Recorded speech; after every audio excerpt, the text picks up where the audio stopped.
So this is a continuation of my video about the wedding at Cana, Mary getting to Jesus through Mary. Okay, this is a continuation of that video. I'm trying to make them brief so that it can be easy to watch. So now, in continuation, why didn't the hosts? I want us to be asking critical questions because I need us to understand the code in that story. Why didn't the hosts go to where they got the first wine to get more wine? Mary and Jesus, you're supposedly just a guest. What's your business with the fact that their wine got finished?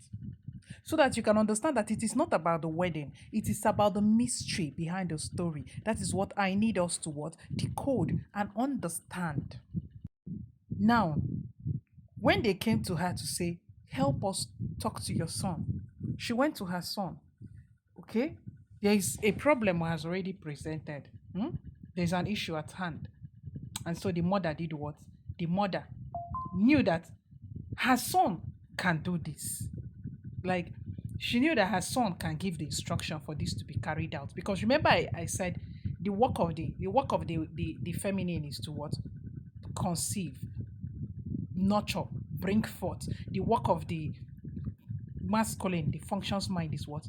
Act upon that, to act on what has been conceived, what has been bettered. So the conceiver went to the one that carries out the action and said, we have a situation here, oh. We have a problem here, oh. Why don't finish, oh? We need to help this host, oh. Okay? The most important thing is that it was happening at a wedding, and wedding is meant to what? Unify what? Male and female to become one. Why does male and female need to become one? Companionship, pleasure, procreation. Right? That is why two needs to become one, masculine and feminine. Now, another thing I wanted to show us there was that 6 jars, fill the 6 jars with water. Fill the 6 jars with water. Do you even know that 6 is a representation of the mother? 6 is a representation of the mother. The jar, the water is a representation of the feminine. So the masculine gave an instruction, fill the 6 jars. Jars is a representation of the feminine. Pots, cups, they are all representation of the feminine.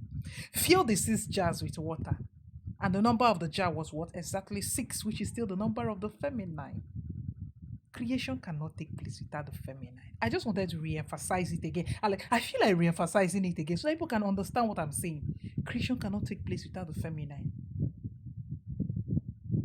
Remember that it is the feminine that gave that soul that went to it and said, let us create, let us do this. This thing needs to be, we need to tackle this thing. She has bettered the idea. She has brought the idea. Or your masculine act on the idea. Then the masculine still had to use what? You still had to refer back to the feminine to do that. And that was what that 6 jars, not just 6, but 6 jars. 6, both the 6 and the jars represents feminine power. Represents the mother, the carrier, the womb. Oh my goodness. Stop sleeping, stop sleeping. Stop fighting. Stop fighting. Embrace the feminine. Embrace the masculine. It is time to create.